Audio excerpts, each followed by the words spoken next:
नमस्ते सेठी सर, नमस्ते अनुज जी। स्वागत है आप दोनों का इंडियन बिजनेस टीवी पर। वेलकम। नमस्ते। नमस्कार प्रिया जी। नमस्कार अनुज जी। तो आज हमने देखा कि बाजार जो है वो ऊपर रहे। 600 पॉइंट्स हमने मार्केट को ऊपर देखा था, लेकिन क्लोज होते होते 361 पॉइंट्स जो है मार्केट ऊपर क्लोज हुआ है। आज के टॉप एक्टिव स्टॉक्स जो है वो थे HDFC bank, ICICI bank, Reliance, Infosys and Axis bank. Top 5 gainers रहे Divi's lab, LTI Mindtree, Bharti Airtel, Wipro and HCL tech. Top 5 losers रहे HDFC life, SBI life insurance, Bajaj Finserv, Shriram finance and Bajaj finance. सुनते हैं पहले कॉर्पोरेट न्यूज और उसके बाद हम अनुज जी से चर्चा करेंगे कमोडिटीज के बारे में।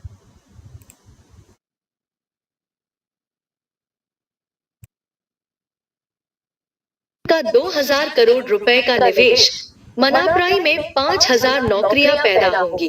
दो तूफान के कारण तेल की कीमतों में तेजी, अमेरिका के खाड़ी तट पर असर। 3 जापान ने कांडा को एशियाई विकास बैंक का प्रमुख नामित किया। 4 चीन के निर्यात में वृद्धि, एशिया प्रशांत बाजारों में तेजी। 5 GMR एयरपोर्ट्स इंफ्रास्ट्रक्चर ने फ्रापोर्ट की 10% हिस्सेदारी खरीदी। 6 भारती एयरटेल ने फिक्स्ड डिपॉजिट मार्केटप्लेस लॉन्च किया। 7 टाइम टेक्नोप्लास्ट को 67.21 करोड़ रुपए का ऑर्डर मिला। 8 सुजलॉन को NTPC ग्रीन एनर्जी से 1,166 मेगावाट का पवन ऊर्जा ऑर्डर। 9 महिंद्रा एंड महिंद्रा 3 अक्टूबर को ईजीओ इलेक्ट्रिक फोर व्हीलर लॉन्च करेगी। तो ये रहे कॉर्पोरेट न्यूज आज के। अनुज जी, आप कमोडिटीज के बारे में बताइए कि अगर हम गोल्ड से शुरुआत करें तो what are the fundamental factors affecting the gold prices today. Priya ji नमस्कार। देखिए, आज के टाइम में अगर आप देखेंगे तो गोल्ड एक ऐसा प्रोडक्ट बन गया है जो कि हर एक इन्वेस्टर अपने पोर्टफोलियो में रखना चाहता है, क्योंकि जिस तरीके से गोल्ड ने पिछले करीबन 5 से 10 सालों में रिटर्न दिए हैं, वो काफी फेबुलस रहे। हालांकि अब इसको इक्विटी मार्केट से भी लोग कंपेयर करने लगे और कहीं ना कहीं इक्विटी मार्केट से भी इसने काफी अच्छे रिटर्न्स दिए हैं। तो जो गोल्ड का इन्वेस्टमेंट डिमांड है वो यहाँ पर बढ़ता हुआ दिखाई दिया। रिसेंटली हमने देखा कि सोवरेन गोल्ड बॉन्ड एक बड़ा एग्जांपल था, 2016 में लॉन्च हुआ था और उसने काफी अच्छे रिटर्न्स यहाँ पे लोगों को बना के दिए। तो लोगों का जो इंटरेस्ट है मार्केट में वो यहाँ पर बनता हुआ दिखाई दिया और हमने देखा कि इन्वेस्टमेंट डिमांड जो सबसे बड़ा फैक्टर है वो यहाँ पर रोल प्ले करता हुआ नजर आ रहा है। हालांकि इसके अलावा भी बहुत सारे फैक्टर्स हैं जो कि गोल्ड के लिए रोल प्ले करते हैं, मगर सबसे इंपॉर्टेंट इस टाइम पे अगर हम इंडियन पर्सपेक्टिव से बात करें तो इन्वेस्टमेंट डिमांड सबसे ज्यादा इंपॉर्टेंट है। और हम देख रहे हैं कि फेस्टिवल सीजन भी अब भारत में आगे आता हुआ दिखाई दे रहा है, जिसकी वजह से जो इन्वेस्टमेंट डिमांड है गोल्ड की वो यहाँ पर हमें लगता है कि रह सकती है। तो सबसे बड़ा फैक्टर इन्वेस्टमेंट डिमांड है जो यहाँ पर है। दूसरा फैक्टर है जो कि इंटरनेशनल कारणों की वजह से है, जो कि अगर हम बात करें जिसमें सबसे इंपॉर्टेंट है जियो पॉलिटिकल टेंशन। हमने देखा जब भी पूरे विश्व में कहीं पर भी जियो पॉलिटिकल टेंशन होती है, हमने रिसेंटली देखा कि इसराइल हमास वॉर रहा, रशिया यूक्रेन वॉर रहा, उनकी वजह से गोल्ड को सपोर्ट मिला। और हमने ये भी देखा कि जब भी कोई ऐसा बड़ा इवेंट होता है जियो पॉलिटिकल टेंशन की वजह से, तो एक गोल्ड के अंदर डिमांड बढ़ती हुई देखती है, क्योंकि गोल्ड एक ग्लोबल करेंसी होने के साथ साथ हेज अगेंस्ट इन्फ्लेशन भी है। तो गोल्ड एक ऐसा प्रोडक्ट है जो हेज अगेंस्ट इन्फ्लेशन भी यहाँ पर यूज होता है और अनसर्टेनिटी के टाइम पे लोग इसको यूज भी करते हैं। तो उसके साथ साथ हमने एक देखा कि जो सेंट्रल बैंक्स हैं, क्योंकि सेंट्रल बैंक की जो खरीदारी है वो काफी टाइम से हमने देखी कि गोल्ड में कंटिन्यूस रही है, जिसमें सबसे ज्यादा रोल चाइना ने प्ले किया। पिछले साल और इस साल में अगर आप देखेंगे तो सेंट्रल बैंक की काफी हद तक खरीदारी रही, जिसमें चाइना ने काफी बड़ा रोल प्ले किया। तो सेंट्रल बैंक्स की जो खरीदारी है ये तीसरा महत्वपूर्ण फैक्टर है जो कि गोल्ड के लिए सबसे ज्यादा फंडामेंटली सपोर्ट प्रोवाइड करता है। सेंट्रल बैंक की खरीदारी करना ये इंडिकेट करता है कि सेंट्रल बैंक भी अपने पोर्टफोलियो में ऐड कर रहे हैं और इसका डायरेक्ट इंपैक्ट लगता है कि जो निवेशक हैं वो भी अपने पोर्टफोलियो में गोल्ड को ऐड करें। सेंट्रल बैंक का गोल्ड को बाय करना ये इंडिकेट करता है कि उनको ये लग रहा है कि जो डॉलर में उनकी पोजीशंस हैं वो कहीं ना कहीं डाउन हो सकती हैं डी डॉलराइजेशन की वजह से। क्योंकि अगर आप इस एक साल में देखेंगे तो गोल्ड का भाव करीबन एक साल के निचले स्तर पर आता हुआ दिखाई दिया, जिसकी वजह से गोल्ड के भावों में तेजी देखने को मिली है। तो ये 3 महत्वपूर्ण कारण हैं जो कि बहुत इंपॉर्टेंट है गोल्ड की प्राइस के आउटलुक को लेके। अगर हम टेक्निकल इंडिकेटर्स की बात करें तो कौन से इंडिकेटर्स हैं about the gold's future prices. देखिए, टेक्निकल इंडिकेटर अगर बात करें तो सबसे ज्यादा इंपॉर्टेंट आता है गोल्ड की खरीदारी की किस डायरेक्शन में गोल्ड की खरीदारी है। उसको हम यहाँ पे वॉच कर सकते हैं, कितने लोगों का इंटरेस्ट है इसको खरीदारी करने में, सेंट्रल बैंक से कितनी खरीदारी है, और उसके साथ साथ जो जियो पॉलिटिकल टेंशन है, ये सबसे ज्यादा टेक्निकल पॉइंट रहता है। उसके साथ अगर आप टेक्निकल चार्ट्स भी देखते हैं तो वहां पर भी काफी अच्छे इंपॉर्टेंट इंडिकेटर्स होते हैं, जिसमें ओपन इंटरेस्ट सबसे ज्यादा रोल प्ले करता है और वॉल्यूम रोल प्ले करता है। ओपन इंटरेस्ट में ये, अगर हम फ्यूचर्स मार्केट की बात करें तो ओपन इंटरेस्ट एक बहुत वैल्यूएबल डेटा है जिसको यहाँ पे देखना चाहिए। इसके साथ साथ यूएस के जो इंपॉर्टेंट डेटा आते हैं, अगर हम बात करें यूएस में अनएम्प्लॉयमेंट का डेटा काफी इंपॉर्टेंट होता है, यूएस के अंदर इन्फ्लेशन का डेटा बहुत इंपॉर्टेंट होता है। तो ये जो दो डेटा है, इससे ये पता लगता है कि जो यूएस की इकोनॉमी है वो किधर जा रही है, और उस पे यूएस के इंटरेस्ट रेट बेस्ड होते हैं। जैसे कि हम इस बार देख रहे हैं कि जो 18 तारीख को फेड की मीटिंग होनी है, उसमें शायद फेडरल रिजर्व अपने इंटरेस्ट रेट कट करता हुआ दिखाई दे। तो एक बहुत टेक्निकल पॉइंट है कि अगर यूएस इंटरेस्ट रेट को कट करता है तो गोल्ड की जो डिमांड है वो आगे बढ़ सकती है, क्योंकि जब भी हमने देखा है कि गोल्ड और डॉलर की जो आपस में एक रिलेशनशिप है वो इनवर्स रिलेशनशिप है। अगर डॉलर नीचे आता है तो गोल्ड ऊपर जाता है, और अगर गोल्ड ऊपर जाता है तो डॉलर नीचे आता है। तो जब भी हम गोल्ड को कंसिडर करते हैं तो हम ये कंसिडर करते हैं कि जो डॉलर की वैल्यू है वो नीचे गिरती हुई दिख रही है। और हमने देखा है पिछले एक साल में गोल्ड का भाव, डॉलर का भाव जो है एक साल के निचले स्तर पर आ गया है। और उसके साथ साथ हमने देखा कि गोल्ड अब $2500 के ऊपर सस्टेन करता हुआ नजर आ रहा है। तो अगर हम टेक्निकल पॉइंट्स की बात करें तो गोल्ड और डॉलर के रिलेशनशिप को देखना बहुत जरूरी है, क्योंकि इस टेक्निकल पॉइंट की वजह से हम ये आइडिया लगा सकते हैं कि जो डिमांड है हेज फंड्स की, जो इन्वेस्टर की डिमांड है, जो बैंक्स की डिमांड है, वो किस तरफ शिफ्ट हो रही है। अगर डॉलर के प्राइस नीचे आएंगे तो जो इन्वेस्टर है, जो हेज फंड्स है, जो बड़े बड़े कॉर्पोरेट हाउसेज हैं, वो धीरे धीरे गोल्ड की तरफ शिफ्ट होते हुए दिखते हैं। तो ये टेक्निकल पॉइंट बहुत इंपॉर्टेंट है। और अगर आगे इंटरेस्ट रेट कट होता है, क्योंकि इस पे भी नजर रखनी बहुत जरूरी है, क्योंकि आगे यूएस में इलेक्शंस है और इलेक्शन में लग रहा है कि जो ट्रम्प है वो शायद बाजी मार सकते हैं। तो अगर ट्रम्प बाजी मारते हैं तो हो सकता है कि उनका अगेन, क्योंकि वो थोड़े से कंजर्वेटिव टाइप के हैं, और मुझे लग रहा है कि उनके चलते वो नहीं पसंद करते कि शायद कि डॉलर के भाव ऊपर जाए, डॉलर में वो हायर इंटरेस्ट रेट को पसंद नहीं करते। तो मुझे लगता है कि उनके आने के बाद आपको इंटरेस्ट रेट में कटौती होती हुई दिखाई देंगी, फिर वो गोल्ड को अच्छा सपोर्ट प्रोवाइड करेगा। रिसेंटली हमने देखा कि बैंक ऑफ अमेरिका ने अपनी रिपोर्ट जारी करी, जिसमें उन्होंने ये बोला कि गोल्ड का भाव $3000 जा सकता है। मीन्स अगर गोल्ड का भाव $3000 जाएगा तो हमारी मार्केट में, इंडियन मार्केट में, वो करीबन 78,000 से लेकर 80,000 के आसपास गोल्ड का भाव आता हुआ दिखाई देगा। तो ये जो टेक्निकल पॉइंट है गोल्ड और डॉलर का इनवर्स रिलेशनशिप, ये मुझे लगता है कि बहुत इंपॉर्टेंट है, जिसको हमेशा नजर में रखना चाहिए। तो शॉर्ट टर्म फोरकास्ट क्या है गोल्ड को लेकर? देखिए, जिस तरीके से जियो पॉलिटिकल टेंशन इंक्रीज हो रही है, जिस तरीके से डॉलर की बात चल रही है, डी डॉलरेशन, हमें लगता है कि जल्दी ही गोल्ड का भाव आपको 2600 से लेकर $2700 के आसपास जाता हुआ दिखाई दे सकता है। अगर हम डोमेस्टिक मार्केट में बात करें तो हमें लग रहा है कि 75,000 के आसपास के लेवल्स आपको गोल्ड में देखने को मिल सकते हैं। ट्रेंड गोल्ड का डेफिनेटली एक पॉजिटिव डायरेक्शन में है, हालांकि अभी फिलहाल थोड़ा सा गोल्ड में ब्रेक लगा हुआ है। बट हाँ, मुझे लगता है कि यहाँ पर आने वाले, अगर हम 6 महीने की बात करें या ईयर एंड तक की बात करें, तो 75,000 तक के लेवल गोल्ड में शॉर्ट टर्म में देखने को मिल सकते हैं। आगे बढ़ते हैं, ऑयल के बारे में बात करते हैं। What are the fundamental factors affecting crude oil prices?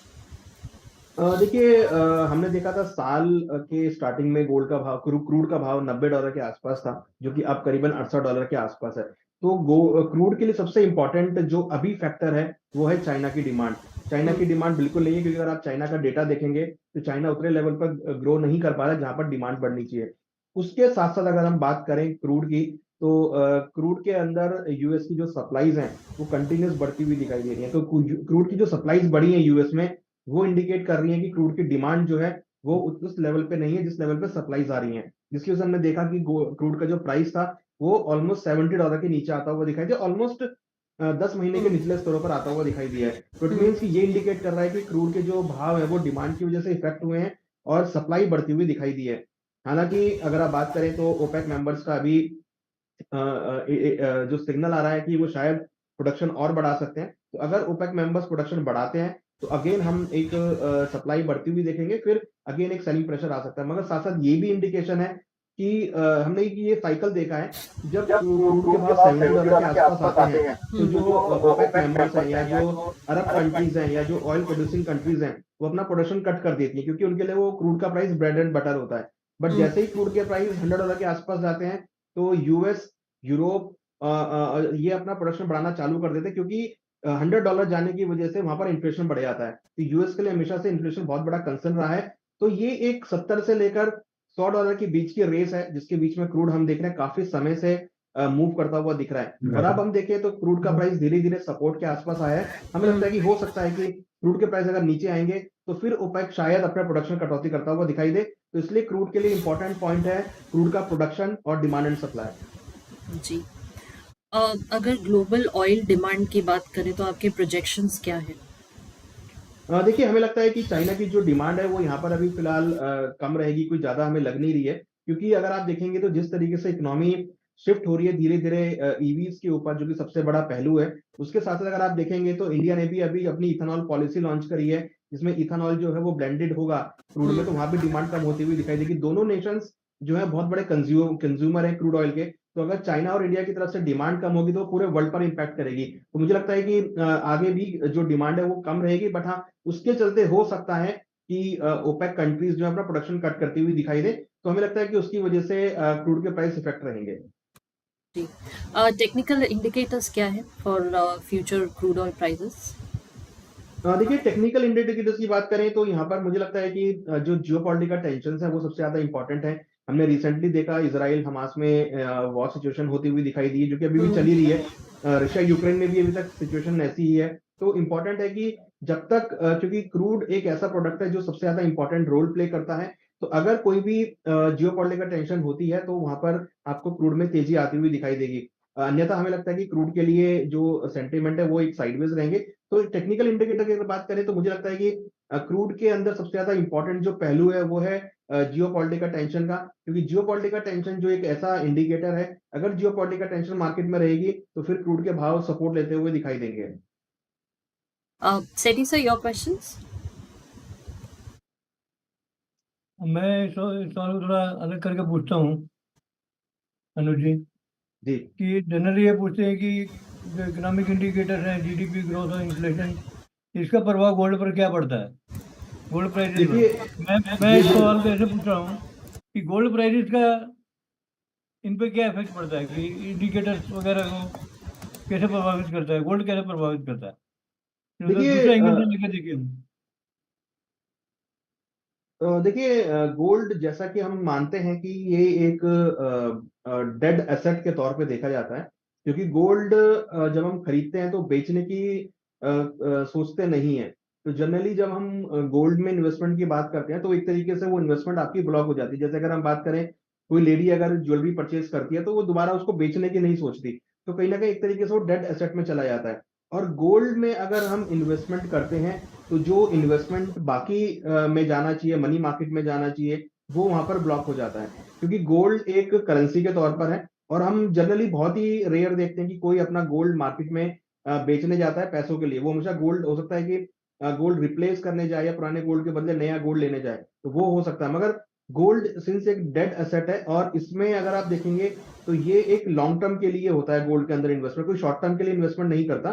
तो जो फंड होता है वो ब्लॉक हो जाता है। अगर फंड ब्लॉक होगा तो इकोनॉमी में जो फंड साइकिल है वो नहीं उतना चल पाता, जिसकी वजह से इकोनॉमी को बूस्ट अप करने के लिए कई बार मनी को पंप करना पड़ता है। तो मुझे लगता है कि गोल्ड के अंदर इन्वेस्टमेंट अगर लॉन्ग टर्म के लिए होगा तो वो कहीं न कहीं इकोनॉमी को थोड़ा-सा इफेक्ट कर सकता है, क्योंकि उसकी वजह से जो आपका फंड है वो ब्लॉक होता हुआ दिखता है और वो एक्चुअल मनी जो है मार्केट में नहीं आ पाता। तो वो इसका इम्पैक्ट डायरेक्टली जीडीपी पे पड़ता है, क्योंकि जीडीपी उस लेवल पे फिर ग्रो नहीं कर पाती। तो इसलिए अगर हम बात करें गोल्ड की तो जनरली ये एक थोड़ा-सा इम्पैक्ट डालता है गोल्ड, क्योंकि एक थोड़ा-सा हम बोल सकते हैं कि नेगेटिव फैक्टर है गोल्ड के लिए। क्योंकि अगर आप इंडिया की बात करेंगे तो as per the unofficial data करीबन 33,000 टन ऐसा गोल्ड है जो भारत में हाउस होल्ड में पड़ा हुआ है। तो अगर आप इमेजिन कर सकते हैं कि 33,000 टन का जो गोल्ड की वैल्यू है वो कितनी बड़ी वैल्यू हो सकती है। मीन्स अगर हम उस गोल्ड को सारे को बेच दें तो यू कैन इमेजिन कि कितना बड़ा अमाउंट भारत में आ सकता है। तो ये फंड जो है ये अनप्रोडक्टिव फंड है जो कि गोल्ड के रूप में पड़ा हुआ है। तो क्योंकि गोल्ड को हम एक लॉन्ग टर्म के लिए रखते हैं जो कि अनप्रोडक्टिव जनरली रहता है, उसमें कोई मनी मेकिंग नहीं होता, कोई उससे मनी जनरेट नहीं होता, खाली रिटर्न का एक वैल्यू होता है कि आपने आज 70,000 रुपए लिया और वो एक 10 साल बाद आपका 1 लाख का हो गया, तो that is only the reason. But उसमें कोई मनी मेकिंग वाली जो बात है वो नहीं आती, जो कि इकोनॉमी के लिए तो उतना सपोर्टिव नहीं होता और इकोनॉमी की जो साइकिल होती है मनी की वो रुक जाती है। अनुज जी, मैं आपसे डिसएग्री करूंगा, मैं इसको प्रोडक्टिव मानता हूँ। प्रोडक्टिव ये है कि जिसके पास पढ़ाई है उसको नींद अच्छी आती है। Yes yes yes. 33,000 टन अगर किसी के पास भी पड़ा हो तो उसे सोचने से ही अच्छे रिलैक्स फील करता है आदमी। यस। और अभी दूसरा सवाल मैं पूछता हूँ ये कि ये जो सेंट्रल बैंक इंटरेस्ट रेट बढ़ाता है, इन्फ्लेशन कंट्रोल करता है, या खुद जाके सोना खरीदता है, तो इसका क्या प्रभाव पड़ता है सोने पे?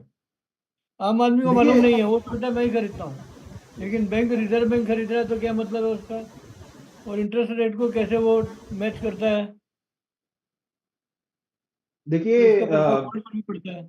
देखिए बिल्कुल, सेंट्रल बैंक्स की जनरली अगर आप देखेंगे तो जो होल्डिंग्स होती है वो डॉलर में होती हैं। और हम देख रहे हैं जिस तरीके से डी डॉलराइजेशन चल रहा है, तो कहीं ना कहीं सेंट्रल बैंक्स को भी ये फियर है कि अगर डी डॉलराइजेशन होता है, क्योंकि डॉलर जो है ग्लोबल करेंसी है, तो डॉलर अगर डी डॉलराइजेशन होता है तो उनकी जो असेट की वैल्यू है वो नीचे आ सकती है। तो उसको वो एक बहुत बड़ा इम्पैक्ट डालेगा यूएस जो सेंट्रल बैंक्स के एक्चुअल फॉरेक्स रिजर्व पे। तो जनरली सेंट्रल बैंक्स के लिए इंपॉर्टेंट होता है फॉरेन रिजर्व, क्योंकि उस फॉरेन रिजर्व के बेस पर एक इकोनॉमी की वेल्थ का पता लगता है, और उस वेल्थ की वजह से जो आपके इंटरनेशनल आईएमएफ वगैरह है वो उसको देखकर आपको लोन प्रोवाइड करते हैं या आपको सपोर्ट प्रोवाइड करते हैं। तो फॉरेन रिजर्व को मेंटेन रखना बहुत इंपॉर्टेंट है। अगर फॉरेन रिजर्व खाली हमारा डॉलर में होगा, तो और अगर डॉलर जैसे कि हमने देखा 106 से लेकर 100 के आसपास आ गया है, तो ऐसे में अगर आप कैलकुलेट करेंगे तो डॉलर के जो फॉरेन रिजर्व वो कम होती हुई दिखाई दी। तो इसको मेंटेन करने के लिए हम एक ऐसी एसेट परचेज करते हैं जो कि इस चीज को मिटिगेट कर सके। तो ऐसे में गोल्ड ही एक ऐसा प्रोडक्ट है, हालांकि क्रूड भी एक ऐसा प्रोडक्ट है, बट कहीं ना कहीं क्रूड को रखना उतना पॉसिबल नहीं है, इसलिए गोल्ड को यहाँ पे रखा जाता है, जिससे कि अगर डॉलर की वैल्यू नीचे गिरती है, फॉरेन रिजर्व में अगर कोई ऊंच नीच होती है, तो कहीं ना कहीं आपका जो गोल्ड का प्राइस है वो उसको मिटिगेट करता है। और अगर फॉरेन रिजर्व हमारा अगर नीचे आएगा किसी भी सेंट्रल बैंक का, तो उसका इंपैक्ट डायरेक्टली इंटरेस्ट रेट पे पड़ेगा, क्योंकि अगर फॉरेन रिजर्व नीचे आएगा तो उनको कहीं ना कहीं फिर इंटरेस्ट रेट को उनको मैनेज करना पड़ेगा, जो कि डायरेक्टली इकोनॉमी पे इंपैक्ट डालेगा। तो फॉरेन रिजर्व को मेंटेन करने के लिए, बैलेंस करने के लिए, उसको स्ट्रेंथ प्रोवाइड करने के लिए गोल्ड को अपने पोर्टफोलियो में ऐड किया जाता है। गोल्ड और सिल्वर का जो रिलेशनशिप है, इसको अब ऐसे कैसे कहेंगे कि प्रेमी या प्रेमिका का रिलेशनशिप है या स्वतंत्र का है? देखिए मैं इसको ये बोलूंगा कि ये प्रेमी और प्रेमिका का है, मगर बीच में अब क्या है कि सिल्वर थोड़ा सा डिवाइड हो गया है। सिल्वर इसलिए डिवाइड हो गया क्योंकि सिल्वर का यूसेज पहले यह था कि भाई गोल्ड के साथ आप अगर आप गोल्ड ले रहे हैं तो आप सिल्वर भी परचेज करते थे, तो गोल्ड और सिल्वर एक साथ चलते थे। बट अभी क्या है, थोड़ा सा ये हो गया है कि सिल्वर का यूसेज जो है वो इंडस्ट्रियल एक्टिविटी में बहुत होने लगा है। आपके मोबाइल फोन्स, टीवी में, आपकी इलेक्ट्रॉनिक्स में, मेडिकल इक्विपमेंट में, सभी में अब सिल्वर का यूज होने लगा है। तो सिल्वर अब थोड़ा सा प्रीशियस मेटल से हटकर इंडस्ट्रियल मेटल की तरफ जाता हुआ दिखाई दे रहा है। तो हमने देखा है कि फिलहाल अभी जो सिल्वर के प्राइसेस में मोमेंटम हमने देखा वो इंडस्ट्रियल डिमांड की वजह से है। हालांकि अभी अगर आप देखेंगे तो हम देखते हैं कि जब भी इंडस्ट्रियल मेटल चलते हैं, चाहे वो कॉपर हो, जिंक हो, लेड हो, स्टील हो, सभी जब चलते हैं तो फिर सिल्वर के प्राइस में मूवमेंट आना स्टार्ट होता है। तो हमने ये देखा कि सिल्वर पहले गोल्ड और के अकॉर्डिंग चलता था, बट अब सिल्वर का जो यूसेज है वो थोड़ा सा इंडस्ट्रियल साइड में ज्यादा हो गया। तो इसलिए अगर परसेंटेज की बात करूं तो सिल्वर जो है 50% क्यूज लेता है गोल्ड के साथ में, और 50% क्यूज लेता है वो इंडस्ट्रियल मेटल से। अच्छा, अभी सेंट्रल बैंक के और जो ईटीएफ हैं, इन्वेस्टर्स ले रहे हैं, तो इसमें क्या ट्रेंड क्या है पिछले 3-4 साल का?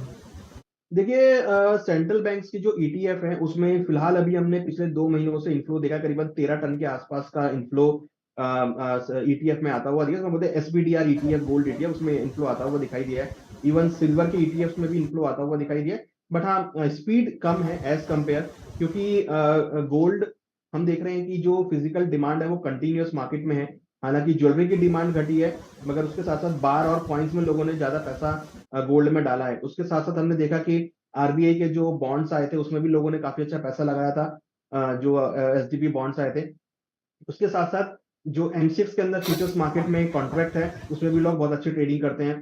फ्यूचर ऑप्शंस भी अब बहुत सारे आ गए। तो पहले खाली एक फिजिकल प्रोडक्ट था, बट अब बहुत सारे एवेन्यूज आ गए हैं गोल्ड के अंदर जिसमें इन्वेस्टमेंट लोग कर रहे हैं, चाहे वो एमसीएक्स के फॉर्म में कर रहे हो, चाहे वो ईटीएफ के फॉर्म में कर रहे हो, चाहे वो एसजीबी के फॉर्म में कर रहे हो, या कहीं ना कहीं फिजिकल फॉर्म में कर रहे हो। तो अब नंबर ऑफ एवेन्यूज हैं गोल्ड के इन्वेस्टमेंट करने के लिए, जिससे लोग अब धीरे धीरे अलग अलग प्रोडक्ट में उसको इन्वेस्टमेंट कर रहे हैं। अनुज जी, आज हमने 3 कमोडिटीज की बात की, गोल्ड की, सिल्वर की और क्रूड ऑयल की। तो इसमें क्रूड ऑयल तो वो तो इन्फ्लेशन जनरेट करने वाली ही है चीज़ है, ये यस। कम होती है उससे। और ये गोल्ड और सिल्वर जो है, इनका रोल क्या है? वैसा ये ऑयल जैसा है कि अलग है? देखिए क्रूड का रोल डेफिनेटली इन्फ्लेशन पे डायरेक्टली है। अगर क्रूड का प्राइस बढ़ेगा तो इन्फ्लेशन बढ़ता है। हेजिंग के लिए बट दो यूज करते हैं। यस, हेजिंग के लिए ऑयल यूज नहीं होता है। हेजिंग के लिए ऑयल यूज नहीं होता सर, हेजिंग के लिए सिर्फ गोल्ड यूज होता है, सिल्वर भी उतना यूज नहीं होता, क्योंकि अच्छा। सिल्वर इंडस्ट्रियल मेटल का पार्ट है। तो अगर क्रूड का प्राइस बढ़ता है तो आपका सिल्वर का प्राइस बढ़ना स्टार्ट हो जाएगा। हमने देखा है कि अगर आप आज के करंट सिनेरियो में देखेंगे तो आज के टाइम में सिर्फ गोल्ड है $2500 के ऊपर। अगर आप आज देखेंगे तो क्रूड का भाव भी नीचे है, बेस मेटल का भाव भी अपने हाई से नीचे है, और सिल्वर का भाव भी अपने हाई से नीचे है। सिर्फ गोल्ड का भाव ऐसा है जो $2500 के ऊपर सस्टेन है। सिर्फ कस्टम ड्यूटी जो एडजस्ट हुई है 11%, उसी की वजह से गोल्ड का भाव नीचे है। अदरवाइज आज अगर कस्टम ड्यूटी 15% होती तो शायद गोल्ड का भाव 74,000 के आसपास होता। बल्कि उसके अगर आप कंपेयर करेंगे तो सिल्वर का प्राइस काफी करेक्ट हुआ है, बेस मेटल में काफी करेक्शन आया है, और क्रूड में काफी करेक्शन आया है। तो क्रूड जो है it's a part of inflation और is a very big factor of inflation, but gold is only a product which can use for hedging the inflation.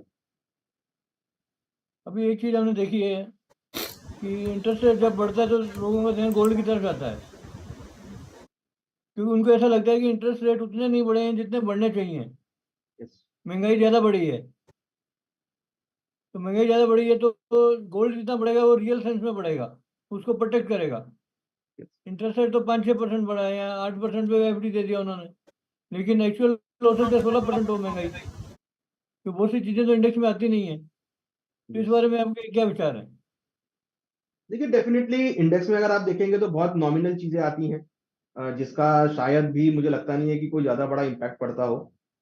हालांकि अगर हम बात करें इन्फ्लेशन को लेके तो inflation is a big concern, और जिसमें क्रूड सबसे ज्यादा, क्रूड और खाने के तेल दो ऐसे प्रोडक्ट हैं जो कि सबसे ज्यादा रोल प्ले करते हैं। अगर खाने के तेल आपके बढ़ने चालू हो जाएंगे तो वो आपको अनाजों में भी इम्पैक्ट डालेंगे, तो आपके वेजिटेबल पे इम्पैक्ट डालेंगे। और अगर क्रूड का भाव तेज होगा तो सारी ट्रांसपोर्टेशन कॉस्ट महंगी हो जाएगी, जो कि सभी चीजों पर इम्पैक्ट डालेगी। तो इसलिए जो तेल है, चाहे वो खाने का हो चाहे वो फ्यूल का तेल हो, दोनों काफी इंपॉर्टेंट इन्फ्लेशन में रोल प्ले करते हैं। और अगर हम बात करें तो पिछले एक साल में अगर आप देखेंगे तो जो खाने के तेल है उसमें कोई ज्यादा बड़ा बदलाव देखने को नहीं मिला, और क्रूड के भाव देखेंगे तो वो ऑलमोस्ट $70 के नीचे आते हुए दिखाई दे। तभी हम देख रहे हैं कि जो यूएस है वो ये कह रहा है कि उनका जो इन्फ्लेशन है वो 2% के आसपास कंट्रोल में है, तो शायद वो इस बार इंटरेस्ट रेट कट करते हुए नजर आए। तो इन्फ्लेशन अगर कंट्रोल में रहेगा तो वो इंटरेस्ट रेट कट करेंगे। उसकी वजह से कहीं ना कहीं गोल्ड को फिर अगेन एक सपोर्ट आता हुआ दिखाई देगा, क्योंकि इन्वेस्टमेंट डिमांड, अगर डॉलर का भाव नीचे आएगा तो जितनी भी बॉन्ड यील्ड्स है वो नीचे आती हुई दिखाई देंगी, और फिर डॉलरेशन की वजह से गोल्ड को सपोर्ट मिलेगा। तो गोल्ड अभी एक ऐसा प्रोडक्ट है, अगर इंटरेस्ट रेट कटते भी हैं तो भी गोल्ड को आगे सपोर्ट मिलता हुआ दिखाई देगा। तो अभी गोल्ड के अलावा कोई ऐसा मेटल नहीं है जो टक्कर दे सके, जो रियल इंटरेस्ट रेट्स हैं या हेजिंग के लिए यूज किया जा सके? देखिए लीगली तो अभी कोई नहीं है, बाकी तो लोग क्रिप्टो करेंसी की बात करते हैं, बट वो इलीगल है इंडिया में। बट हाँ, मुझे लगता है कि सिर्फ गोल्ड एक ऐसा प्रोडक्ट है फिलहाल अभी जो कि इन्फ्लेशन और अनसर्टिनिटी के लिए एक एक बेस्ट हेज प्रोडक्ट है। अभी डॉलर को लेकर बड़े सवाल उठ रहे हैं कि डॉलर टिक पाएगा, इंटरनेशनल करेंसी कब तक जमा रह सकता है, तो उसके बारे में क्या सोचते हैं? देखिए डॉलर के डेफिनेटली है डॉलर, और अगर आप देखिए कि अभी फिलहाल बहुत सारी इकोनॉमी ऐसी, चाहे यूरोप की बात करें या चाइना की बात करें, इवन अभी जापान ने इंटरेस्ट रेट इंक्रीज किए हैं 0.25%, that will also impact on dollar, और हम देख रहे हैं उसकी वजह से डॉलर के प्राइस नीचे आते हुए दिखाई भी दिए हैं। तो कहीं ना कहीं अभी सभी इकोनॉमी उस रेस में है जहां पर वो ये चाह रही है कि उनके जो ट्रांजेक्शन हैं वो उनकी अपनी होम करेंसी में हो, जिससे कि जो उनको एक्स्ट्रा वैल्यू देनी पड़ती है वो ना देनी पड़े। जैसे हमने अभी इंडिया में देखा, इंडिया ईरान के बीच में जो समझौता हुआ था उसमें इंडियन रुपी में हम पेमेंट कर रहे थे। इवन यूरोप में भी कहीं हमने देखा है कि इंडियन रुपी में पेमेंट करने की बात आई है। इवन मिडल ईस्ट में बहुत सारी कंट्री जिससे हम क्रूड ले रहे हैं वहां पर हम रुपी में ट्रांजेक्शन कर सकते हैं। तो जितनी भी इकोनॉमीज है वो ये चाह रही है कि हम डॉलर के अलावा हम अपनी होम करेंसी में ट्रांजेक्शन करना स्टार्ट करें। धीरे धीरे इससे ये लग रहा है कि कहीं ना कहीं अब डी डॉलरेशन वाली जो बात है वो आती हुई दिखाई दे रही है। तो इस वजह से हम देख रहे हैं कि सेंट्रल बैंक्स अब गोल्ड में क्रूड अपने डॉलर में पोजीशंस को ना रख के गोल्ड में थोड़ी शिफ्ट होती हुई दिख रही है, या ऐसी करेंसी में होल्ड कर रही है जहां पर उनको अपॉर्चुनिटी दिख रही है, जहां पर वो ट्रेडिंग कर सकते हैं, जहां पर वो अपने व्यापार कर सकते हैं। पहले सारे ट्रांजेक्शन हम देखते थे डॉलर में होते थे, बट अब कहीं कहीं आप देखेंगे कि यूरोप में भी, यूरो के अंदर भी ट्रांजेक्शन होने लगे हैं, पाउंड के अंदर भी ट्रांजेक्शन होने लगे हैं, और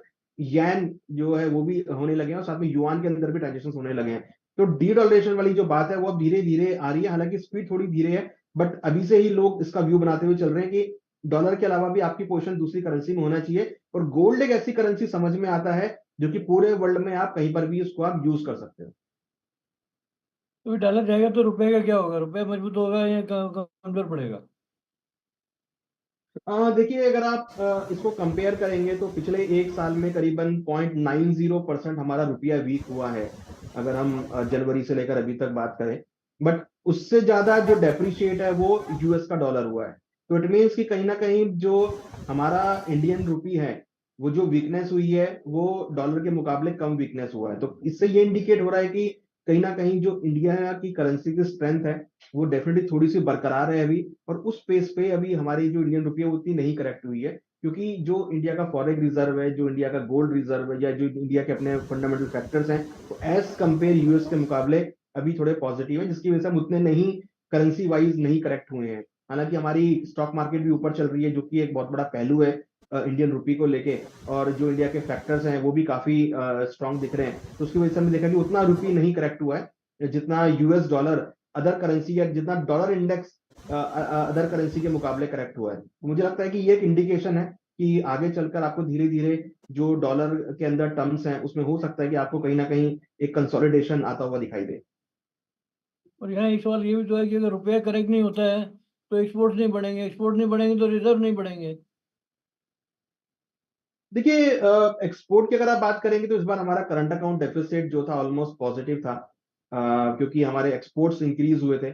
हमने काफी एक्सपोर्ट्स किए हैं, मेडिकल लाइन में, लेदर में, और बहुत सारी चीजों में नई नई हमने एक्सपोर्ट किया। तो एक्सपोर्ट डेफिनेटली इंक्रीज होते हुए दिख रहे हैं, और हो सकता है कि अगर देखिए अगर रुपी स्टेबल भी रहा तब भी एक्सपोर्ट को कोई इशू नहीं आएगा, क्योंकि एक्सपोर्टर्स के लिए इंपोर्टर और एक्सपोर्टर जो भी एक्सपोर्ट इंपोर्ट करते हैं वो अपनी कॉस्ट को मैनेज कर लेते हैं, अपनी कॉस्टिंग पूरी लगा के चलते हैं। अगर इशू तब आता है जब ज्यादा फ्लक्चुएशंस होती हैं। अगर हमारा रुपी यहाँ भी स्टेबल हो जाता है तो that will also be good for the importer and exporter. तो मुझे लगता नहीं कि कोई ज्यादा वॉलेटिलिटी आपको यहाँ देखने को मिलेगी, क्योंकि जिस तरीके से हम देख रहे हैं जापान इंक्रीज हो रहा है, यूरोप के अंदर एक अच्छी खासी वॉलेटिलिटी है, तो इंडिया के अंदर भी वो आपको एक कंसोलिडेशन आता हुआ दिखाई देगा। तो वो एक एक्सपोर्टर्स के लिए एक विन विन सिचुएशन हो सकती है। जी जी। जी। तो अनुज जी, आप हमारे इन्वेस्टर्स को गोल्ड और सिल्वर के लिए क्या एडवाइस देंगे? देखिए, हमें लगता है कि इन्वेस्टर को गोल्ड और सिल्वर को अपने पोर्टफोलियो में रखना चाहिए। अगर वो 100 रुपए मार्केट में इन्वेस्टमेंट कर रहे हैं तो 10 से 15% अपने पोर्टफोलियो में गोल्ड को रखें, क्योंकि अगर कोई भी अनसर्टेनिटी होती है तो उनका जो पोर्टफोलियो है वो गोल्ड और सिल्वर से हेज हो सकता है। तो कमोडिटीज को ऐड करना बहुत जरूरी है अपने पोर्टफोलियो में। हमें लगता है कि क्योंकि गोल्ड और सिल्वर जनरली बहुत लोगों को इजीली समझ में आते हैं, लोग उसको वॉच भी करते हैं, देखते भी हैं, तो ये एक प्रोडक्ट हो सकता है जिसको इन्वेस्टर्स को अपने पोर्टफोलियो में रखना चाहिए। Thank you so much Anuj ji for the advice, और आज जुड़ने के लिए धन्यवाद। नमस्ते। Thank you. Okay.